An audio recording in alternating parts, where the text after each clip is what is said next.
All right, time to see what the drinker thought. This should be good. I was going through my comments earlier, and there's a lot of people that seem to agree with me. There's a lot of people that think it's bad, and I won't argue that with you because I get it. Like, I put it on a scale between meh and passable, average good time. So I get, I saw the movie, so when I was watching, I was like, yeah, I could see some people thinking this is bad. But to me, there was some salvageable parts that, kept it between meh and an average good time. So I get it, folks. Your opinion's your opinion. And I also understand if you think the movie's woke too. I get that. Like, it's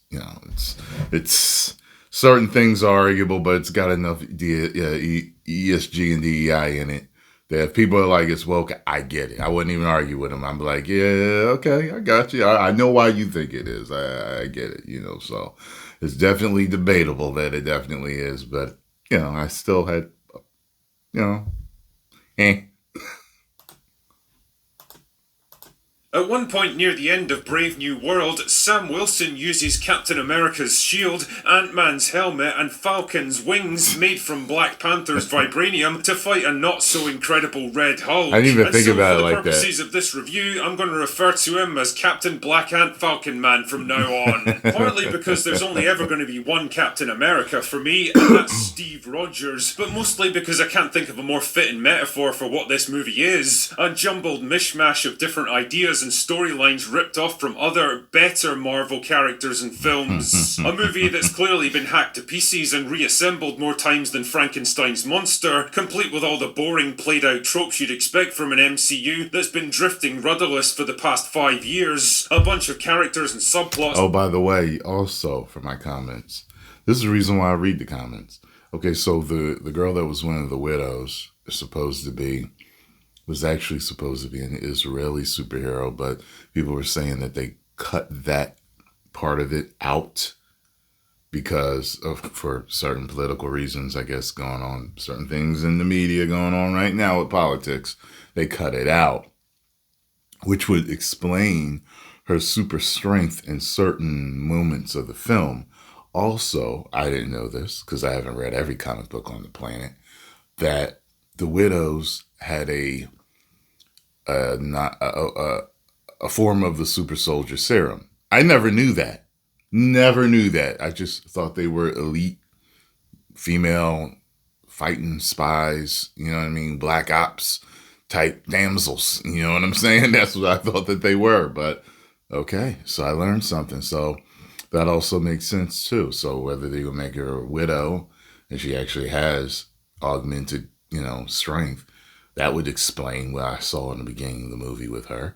And if she was supposed to be an Israeli superhero, then that also makes sense. So that go absolutely nowhere, and that doesn't seem to know what it is, and more importantly, why it even exists. And having spent 2 hours slogging my way through it, I can't really tell you either. In short, Captain Black Ant Falcon Man Brave New World is everything we feared it would be. A bloated, overblown, inconsistent mess. Anyway, I don't want to have to waste any more time talking about this than I have to, so without further ado, let's get this over quickly. The movie centres around the fight for control of the Celestial that exploded out of the Indian Ocean in the Eternals. I mean, it's only taken them like 5 years to address this gigantic plot hole, but whatever. Yeah, because Eternals was so horrible. That's why they didn't want to readdress it.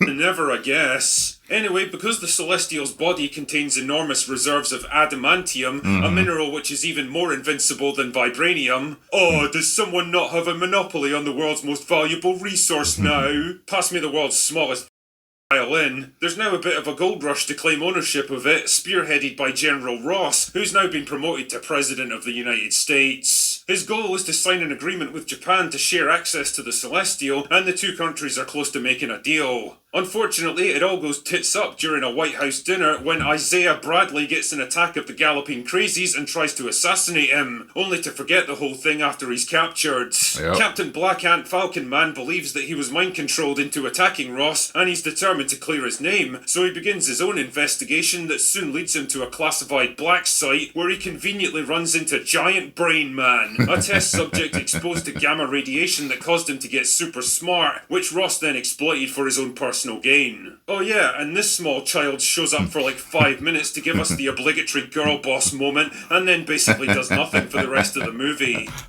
She shows up for more than just 5 minutes. You've often heard me joke about petite actresses beating the shit out of guys twice their size, but in this case, it's literally true. If she's more than 5 feet tall and weighs more than 90 pounds, I would... Like, I was looking at her, I was like, she's small. I think she's smaller than Scarlo.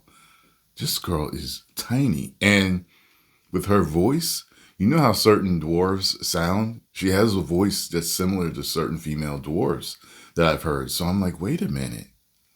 Because I've heard that there are certain situations where someone is between quote unquote normal sized human and they're actually a dwarf too.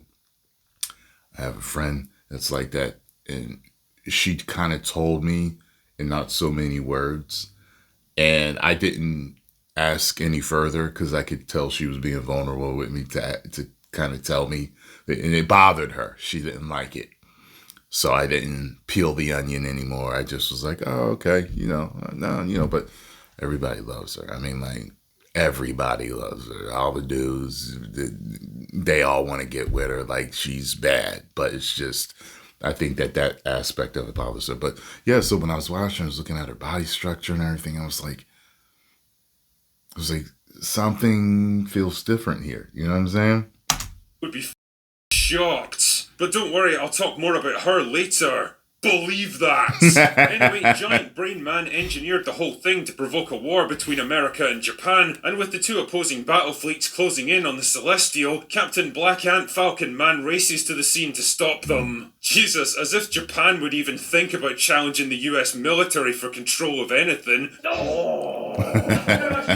So Captain Black Ant Falcon Man is able to defuse the situation. Oh, there's got to be really? It's got to be in here.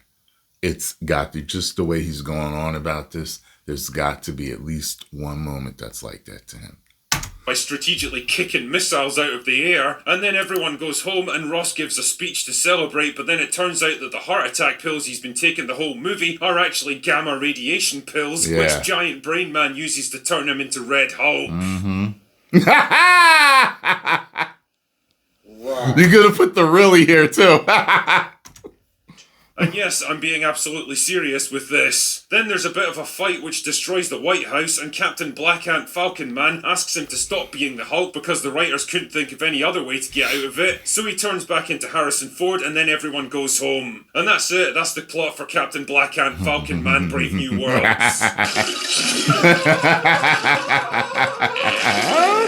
You know, when I think about the tortuous production process this movie had, all the rewrites and reshoots that it went through, it's actually hard to imagine what Brave New World even started out as. I mean, the overall tone is vaguely in line with Winter Soldier. There was clearly an attempt to ground it in something resembling reality, with all the government conspiracies, classified projects, black ops missions, and the looming threat of global war. The problem is, it also has to work in ridiculous bullshit like the continent-sized Celestial sticking out of the ocean and the Red Hulk, and those elements go together about as well as intersectional feminism and reason, logic, and personal accountability. You can't take the themes and emotional tone of the Eternals and Winter Soldier and mash them together in one movie and expect it to make sense. And as always, the devil is definitely in the detail here. First up, there's the antagonist. Instead of an understandable villain trying to bring about world peace by eliminating everyone who could oppose his agenda, furthering the movie's central theme of security versus freedom in Winter Soldier, we've instead got just another generic supervillain out for revenge. His motives and ultimate goals are as bare bones as the withered husk that was once Ariana Grande, and as much as we're constantly told that he's some genius biological computer who knows what you're going to do weeks before you do it, his actions in the movie absolutely don't bear this out. Yeah. He's constantly proven wrong and outsmarted by Captain Black Ant Falcon Man, and by the end of the film, he just kind of gives up and calls it a day. Again, the maxim that a character is only as smart as their writer remains undefeated.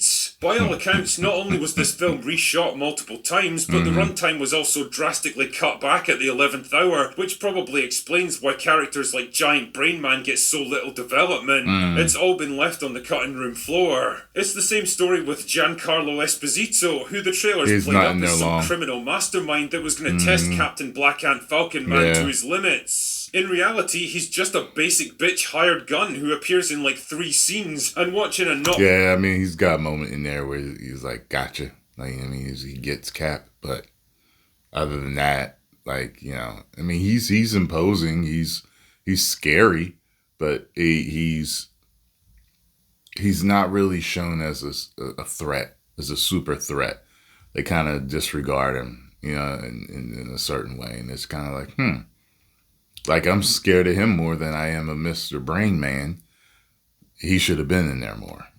Particularly fit man in his mid-60s trying to hold his own in a fight against Anthony Mackie just made me feel embarrassed for both actors. Mackie himself does his best with the wildly inconsistent material he's got to work with. His basic character arc is similar to Falcon and the Winter Soldier, a man conflicted about who he's working for and unsure about whether he's the right guy for the job. In the hands of better writers, and assuming it hadn't already been done in a TV show already, the story of a successor struggling to fill the hole left by a legendary hero and find his own path forward might have made for a decent character arc. Here though, it just feels forced and repetitive, trying to manufacture a character conflict that's already been resolved, and loading him down with ridiculous levels of technology that can do almost anything makes him feel more like Iron Man than Captain America. Like, if you're going to turn him into something that doesn't even vaguely resemble the hero he's replacing, then why even call him Captain America in the first place? Then there's the small child pretending to... Makes me wonder, because, you know, of course he was in the comic books, but did he have all this technology in the comic books? Or was he just Falcon with the shield and he pulled it off? Someone let me know, because I know y'all know. So, you know, let me know, did he use all, you know, the technology and, you know, yeah. Be a secret agent whose name I totally forget because it's only mentioned like once in passing. A character who I guess once had a much bigger role in this film, kind of like Natasha in Winter Soldier, only definitely not as hot. But as it stands, I've got no idea how I'm supposed to feel about her because there's really nothing to like or dislike here. She barely even has any dialogue, never mind a personality or character arc, and if I was a cynical man, I'd say that her Israeli background might have had something to do with it. Likewise, the totally implausible David and Goliath war between America and Japan, when China would have been a much more plausible rival. But then again, we wouldn't want to offend one of Disney's biggest potential markets now, would we? And I guess that's a fundamental problem when your storytelling philosophy is based... I don't think we're going to get a really. I don't think we're going to get one. I'm sad.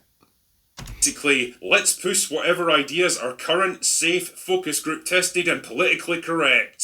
Sometimes the culture and the politics shift quicker than your films can catch up to them, and the more you scramble to rewrite and reshape them, the more you hollow out their artistic integrity until there's basically nothing left. And that's what Brave New World really is when you get right down to it. An empty shell, superficially big and bombastic, but with no real meaning or creative intent behind it, awkwardly stitched together out of pieces from other more successful films, and feeling like it's got no particular reason to exist. I get the impression that nobody's been especially excited for this one in the run-up to release, least of all Marvel themselves, and now that I've seen it, I can definitely understand why. Do yourself a favour, save the ridiculous ticket price, and do something more rewarding with your time instead. Like a giant turd. Anyway, that's all I've got for today. Go away now. By the way, that fight scene was better in the movie than the one clip that I saw, but it still wasn't like, ooh, you know what I mean? If the Russos had done this movie probably would have been a hit. That's just a hunch. You know what I'm saying? But I already told you, I don't want to buy it. It doesn't make me want to buy it. But it had some good moments. So it's not bad, but it's not good either. It's, you know what I mean? It's a little bit better than Math though. You know, it's in that purgatory for me. Like I said, like when it comes out on Disney Plus, they'll have an IMAX version, and I will watch not even the whole movie. I will watch parts that I thought was cool, especially the Red Hulk fight. I will watch that, So yeah. By the way, he talks spoilers all through this, so you guys should, And so I'm about to talk a little bit. His wings are like Archangel in this, by the way. You know, I'm like, were they like that in the comics? Let me know. You know what I mean? I didn't realize the hodgepodge of how they kind of, his outfit, but, I guess that kind of makes him more not Steve Rogers. You get what I'm saying? It's like another person can take up the mantle, but totally have a different means of protecting people. You get what I'm saying? So without a serum, how else are you going to augment yourself? Well, technology is one way. I just saw Iron Man evens the playing field with himself. You know what I mean? Some of his armor can fight gods. So, you know what I mean? But anyway, 10 million subscribers. Woo! Get on over and follow the Critical Drink. Tell them Tyrone Magnus sent you.